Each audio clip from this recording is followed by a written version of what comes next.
परशुराममा मन परी जनतालाई खाने पानी छैन, नेतालाई चिलगाडी। स्वागत छ आजको भिडियोमा। यहाँहरूलाई परशुराम नगरपालिकाको विषयवस्तु लिएर महालेखा परीक्षाको 2083 को प्रतिवेदन सहितको विषयमा आजको भिडियो। साथीहरू, डडेलधुरा परशुराम नगरपालिकाका जनता कुन अवस्थामा बाँचिरहेका छन्? कतिौं ठाउँमा त पिउने पानीको पनि हाहाकार छ। विकासको नाममा अहिलेसम्म सिन्को भाँचिएको छैन। 5 वर्षमा एउटा गौशाला बन्दैन। तर त्यही नगरपालिकाको बजेटमा भने कसरी ब्रह्मलुट भइरहेको छ त्यो तपाईहरुलाई थाहा छ? महालेखा परीक्षाको आर्थिक वर्ष 2083 को वार्षिक प्रतिवेदनले परशुराम नगरपालिकाको यस्तो एउटा कडा करतुत बाहिर ल्याएको छ कि जसलाई सुनेपछि तपाईहरुको पनि रगत उम्लिनेछ। सुरु गरौँ अब वडा अध्यक्षको चिलगाडी अर्थात् हवाई जहाज शहरबाट। विकासको बजेट माग्ने भन्दै नगरपालिकाका 5 जना वडा अध्यक्षहरू धनगढीबाट चिलगाडीमा अर्थात् काठमाडौँ हाम्रो सुदूरपश्चिमको मुटु मानिने अतरियाबाट बस चढेर सजिलै काठमाडौँ जान सकिन्थ्यो।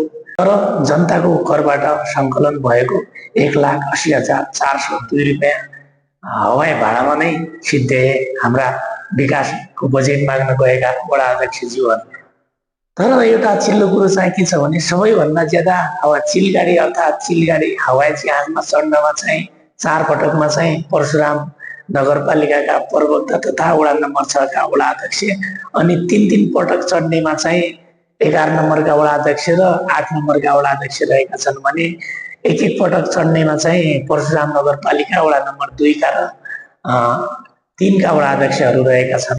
सहयोग पनि कस्तो भने यी सरकारी पैसामा जाने वडा अध्यक्षहरू यी सबै 5 जना चाहिँ नेपाली कांग्रेसबाट निर्वाचित जनप्रतिनिधि हुन्। महालेखाले सोधेको छ कि सार्वजनिक सवारी हुँदाहुँदै यो खर्चको औचित्य के? यदि हवाई जहाज नै चढ्न मन थियो भने आफ्नो खल्तीबाट टिकट काटेर किन नचढेको? परशुराम नगरपालिकाले फेरि अर्को चमत्कार गरेछ। हाम्रो वैज्ञानिक मेयरज्यूको दूरदृष्टि भिजनले झन् चमत्कार गरेछ। त्यो के भने साथीहरू, इन्धन र मर्मतमा चाहिँ 1,65,00,000 स्वाहा गरेछ। यो त सुरुवात मात्रै हो। परशुराम नगरपालिकाको नेतृत्व चाहिँ अहिले परशुराम नगरपालिकाका वैज्ञानिक मेयर भरत बडाई जोशीले गरिरहेका छन्।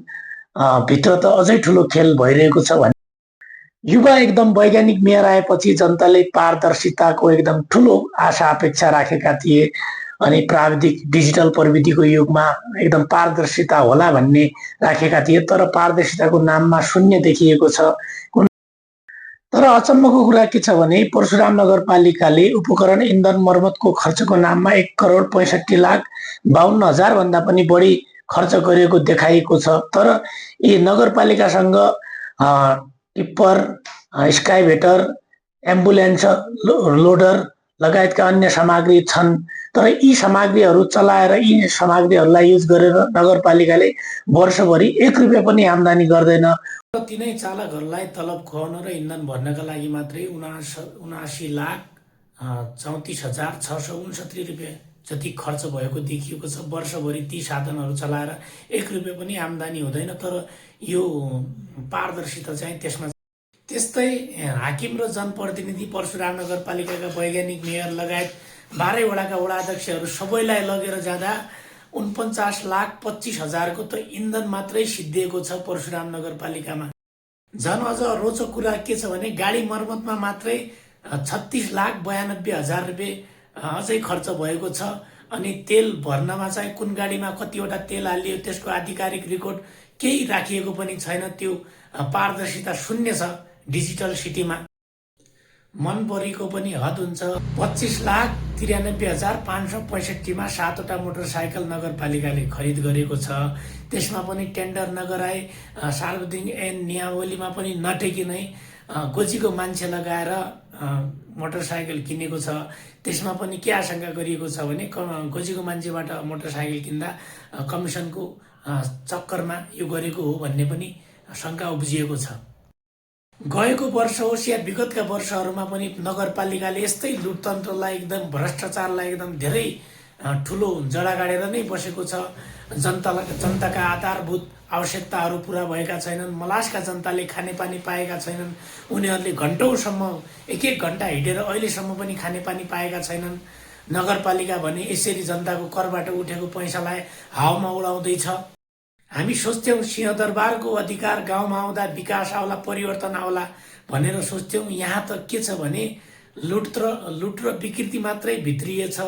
हामी सोध्न चाहन्छौँ परशुराम नगरपालिकाका वैज्ञानिक मेयर भरत बडायल जोशीज्यू, तपाईँमाथि महालेखाको प्रतिवेदनले उठाएको उब्जाएको प्रश्नमा तपाईँको जवाब के छ?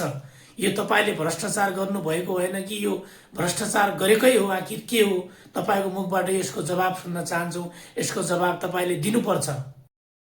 हामी सोच्थ्यौँ युवा नेतृत्व आएपछि प्रविधिको प्रयोग होला, पारदर्शिता होला अनि सुशासन आउला। तर यहाँ त इन्धन र मर्मतकै खर्च पनि करोड उठ्छ। अब तपाईँको आँखा कान खुल्ने कि नखुल्ने वैज्ञानिक मेयर साहब, जवाब पाऊँ। परशुराम नगरपालिकाका जनप्रतिनिधिज्यूहरू हो, गोजीका मान्छे पाल्न बन्द गर्नुहोस्, पार्टीको झन्डा ओढ्न बोक्न बन्द गर्नुहोस्, चिलगाडी चढेर सरकारी पैसामा नियम विपरीत काठमाडौँ घुम्न बन्द गर्नुहोस्। यो सबै भ्रष्टाचार हो। जनताले तपाईँहरूलाई आफ्ना दुःख फेर्नका लागि भोट दिएका हुन्। सरकारी पैसामा काठमाडौँ चिलगाडी चढेर सेयर गर्न दिएका होइनन् र नियम विपरीत मोटरसाइकल खरिद गरेर कमिसन खान दिएका होइनन्। यो पनि खुल्ला भ्रष्टाचार हो। आर्थिक अनियमिततालाई र खुल्ला तरिकाको नियम विपरीत भ्रष्टाचारलाई तुरुन्त रोक्नुपर्छ।